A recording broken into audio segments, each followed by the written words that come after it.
Hoy, día 12 de julio del 2025, celebramos la misa de Santa María en sábado. Ya recordamos siempre que el sábado la Iglesia lo ha dedicado siempre de una forma especial a la Virgen. Y las lecturas las hacemos del sábado de la 14ª semana del tiempo ordinario. La primera lectura es del libro del Génesis, capítulo 49, versículos 29 al 33 y capítulo 50 de los versículos 15 al 24. El salmo responsorial es el 104, humildes buscad al Señor y vivirá vuestro corazón. Y luego el Evangelio es de San Mateo, capítulo 10, versículos 24 al 33. La primera lectura del libro del Génesis nos habla de los dos deseos que tuvieron, o mejor, del deseo que tuvieron, último deseo, por así decir, del patriarca Isaac y luego también de su hijo José.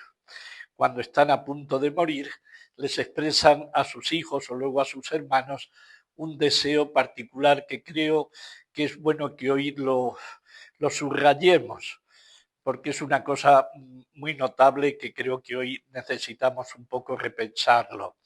Les expresan un deseo, el deseo de dónde quieren ser enterrados. Isaac le dice que donde fue enterrado Abraham, donde fue enterrada Sara, etcétera, o Isaac. Y luego José, que le dice a sus hermanos que cuando luego se vayan de allí, de la tierra de Egipto, se lo lleven para enterrar también en la tierra de sus antepasados, en Tierra Santa. Esto para nosotros nos tiene que hacer repensar algunas cosas. La primera que llama la atención, cómo estos hombres que no creían todavía en la resurrección de los cuerpos, no como nosotros cristianos, que con motivo de la resurrección de Jesús estamos convencidos que también nuestros cuerpos resucitarán, como nos lo afirmaba San Pablo. Van unidas las dos cosas. San Pablo incluso decía, si nuestros cuerpos no resucitan, tampoco Cristo resucitó. Van unidos, no son inseparables. Entonces llama la atención que estos hombres, sin esa fe como nosotros tenemos, explícita, segura, convencida, tuvieran esos deseos, porque esto nos indica que tenían un concepto muy grande del cuerpo. No podía ser enterrado el cuerpo como el de cualquier animal. Y eso lo vemos que ha sido en general en todos los pueblos. Enterrar a un hombre, a una mujer, enterrar a una persona humana ha sido muy distinto que la muerte de cualquier otro animal, por muy querido que fuera. Siempre se ha tenido como una cosa sagrada. Incluso en el Antiguo Testamento era un mandato también de enterrar a los muertos. Tanto José como Jacob, pues no tenían todavía el mandamiento de Dios a través de Moisés, que vino después. Y sin embargo, hay como una intuición en el ser humano que va más allá de cualquier revelación. Y esa intuición que va escrita en el ser humano es que cualquier persona de cualquier raza, de cualquier religión, tiene algo de particular que no tienen los animales. Y que hay que enterrarlo de una forma muy distinta. Esto, como digo, para nosotros tiene que ser un momento de reflexión, porque yo veo que desde que terminó el concilio para acá, ya se ha hecho muy común, por ejemplo, la cremación. Se ha hecho común que luego después esas cenizas, pues parece que da igual que se entierren en el mar, que se lancen al mar, que se lancen por la montaña, cualquier sitio, ¿qué más da? Si eso es un cuerpo ya muerto que no necesita ninguna reverencia, ninguna cosa de este estilo, ¿no? Y claro, esto, pues tenemos que de nuevo replantearnos esto. Y con esto que digo, no crees que es algo, yo mismo, pues he tenido familiares, hermanos, personas muy, muy queridas que sufrieron también la cremación. Pero creo que esto es algo que nos lo tenemos que replantear. Yo recuerdo que hasta hace muy pocos años, antes todo el mundo se enterraba en el cementerio y se enterraba sin cremación. Y ha sido por cuestión económica fundamentalmente, porque las ciudades han crecido enormemente y entonces el hecho de enterrar se ha vuelto cada día más caro, cada día más costoso, más difícil. Y con la cremación pues todo un poco se solucionaba. Pero creo que nos lo tenemos que replantear, porque si esta intuición es antes ya incluso de la ley de Moisés, si luego incluso nosotros que tenemos que volver mucho a la primitiva comunidad cristiana, cuando la primitiva comunidad cristiana apareció, era muy común la cremación, en Roma era muy común la cremación. Y sin embargo los cristianos no permitían la cremación, se enterraban enteros porque en completo el cuerpo, porque se entendía que ese cuerpo era santo, estaba destinado a la eternidad. E incluso cambiaron, fueron tan en este sentido tan consecuentes que incluso lograron cambiar el nombre de donde se enterraban los muertos. En Roma pues se llamaba el lugar de los muertos Necrópolis, que era la ciudad de los muertos. Y diríamos la primitiva comunidad empezó a llamarles de otra forma cementerios, lugar donde reposan, donde duermen, es el lugar donde duermen, porque ningún cuerpo está destinado al cementerio, ninguno. Estamos destinados a la resurrección, a la vida eterna, también nuestro cuerpo. Entonces, estos fueron capaces. Y durante 2000 años, diríamos, esa intuición, esa forma de hacer ha perdurado hasta, ya os digo, hace 50 años, no mucho más. Creo que es el momento de que todos, comenzando por mí, pues nos replanteemos esto, si esto es el ideal. Si el ideal si es ideal la cremación o es más ideal el enterrar como siempre enterró la Iglesia y con la intención que enterró, en un lugar santo. Incluso recuerdo de niño que al cementerio se le llamaba también Camposanto, por lo menos allí en mi pueblo, y pienso que en muchísimos sitios de España, al cementerio se le llamaba Camposanto. ¿Y por qué Camposanto? Porque allí estaban enterrados unos cuerpos que están destinados para la eternidad. Ojalá que todos fueran al cielo, pero, pero son campos especiales. Entonces, creo que aquí, después del concilio, creo que a veces hemos cometido con mucha ligereza, hemos quizá actuado con mucha prisa, con mucha ligereza. Cuando uno ve, por ejemplo, pues cómo se quitó con el cambio litúrgico tantas cosas que ni siquiera eran del concilio, pero se cambió, por ejemplo, el sagrario, en vez de estar en el centro de la iglesia, en muchos sitios ya no hay que buscarlo porque no lo encuentras. Después, cantidad de imágenes que eran preciosas de los santos se desmantelaron.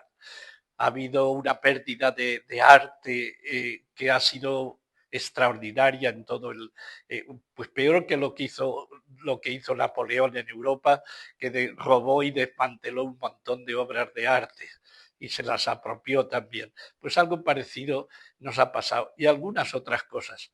Y quizá lo mismo con los enterramientos, quizá hemos sido en nombre de cosas como porque ha dicho la economía o ciertas cosas, quizá hemos procedido con más ligereza de lo debido.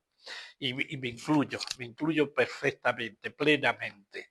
Con esto no hago tanto una crítica, sino cuanto un decir lo que ha pasado y que quizá tengamos que ser más humildes y replantearnos. ¿Hemos hecho lo ideal? ¿Hemos mejorado con todo esto? ¿Con esta forma de hacer ha crecido la fe en la resurrección? ¿Ha crecido la estima del cuerpo? ¿Ha crecido la fe en el más allá? Pues nos lo tenemos que plantear, porque todo, la vida y la muerte, si no crece la fe en plenitud, no va bien lo que hacemos. Tendríamos que en todo lo que hacemos que crezca la gloria de Dios, que crezca la fe en Dios, que crezca la fe en las obras como Dios las hizo y para lo que Dios las hizo.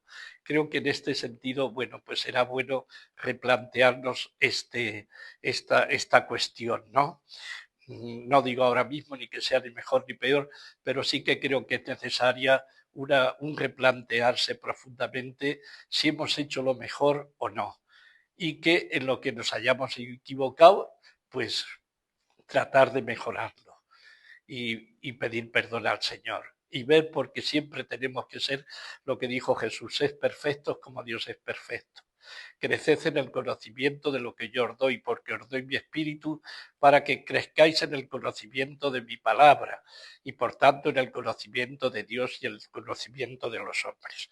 Bien, y luego el Evangelio, la verdad es que es un evangelio que sería, como os lo leo de nuevo, y cada frase que dice sería como hacer una tesis doctoral.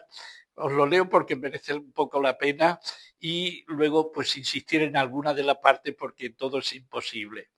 En aquel tiempo dijo Jesús a sus apóstoles, un discípulo no es más que su maestro, ni un esclavo más que su amo.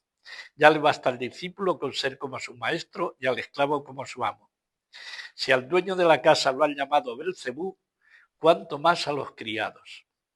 No les tengáis miedo, porque nada hay cubierto que no llegue a descubrirse, nada hay escondido que no llegue a saberse.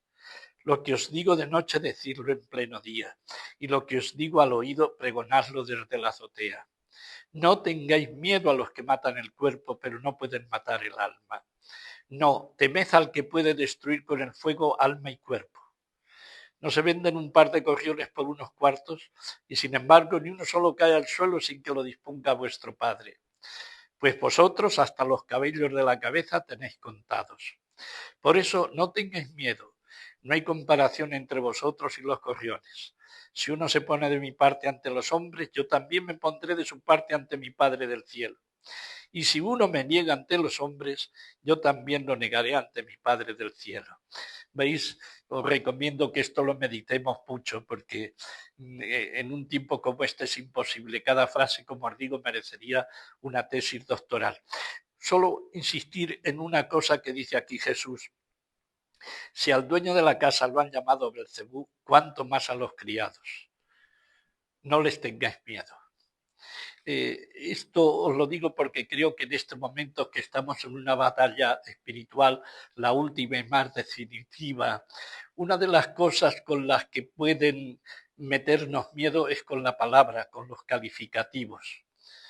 Que nos digan ultramontanos, que nos digan homófobos, que nos digan que somos enemigos de la humanidad, que nos lleven a la cárcel por defender la vida del nasciturus, por decir que hay vida humana distinta del cuerpo de la madre desde el momento de la concepción y que eso no es carne de la madre ni parte de la madre y que hay que defender eso porque eso es un crimen, según dice el Concilio Vaticano, el último, el Concilio Vaticano II. Entonces, en la batalla esta que tenemos, una de las cosas que más nos pueden producir miedo a predicar en alto toda la doctrina de Jesús es ir contracorriente. Y hoy los poderes políticos, incluso en los democráticos, así llamados democráticos, que son nada más que apariencia, pues va a ser difícil ser cristiano. Y Jesús ya nos lo avisó. Si a mí me llamaron Belcebú, si a él le llamaron Satanás, pues dice, lo mismo va a pasar con vosotros. Entonces tenemos que ser fuertes, porque nos van a dar muchos calificativos que no nos gustan, que nos van a hacer como apestosos, como leprosos, que nos quitarán de la vida social y encima incluso nos harán que somos enemigos de esa sociedad, de esa humanidad. O sea, todo lo contrario. Nadie ha sido tan humano como Jesús. Nadie ha amado tanto a la humanidad como Jesús. Y todas sus palabras son siempre amor, son siempre amor y dio su vida por todos y cada uno de los hombres. Y sin embargo, en vez de llamarle Dios, muchísimos le llamaron Belcebú, el enemigo de Dios. Satanás, que hacía los milagros en nombre de Satanás. Entonces, seamos fuertes. Pidamos al Señor la fortaleza para que en todo momento nos digan lo que nos digan, si es por Jesucristo. Si es por nuestras opiniones falsas o por nuestra vida mala, entonces nos lo merecemos. Pero si nos dicen cosas por defender la doctrina de Jesús, no tengamos ningún miedo. El Señor estará con nosotros. Que así sea.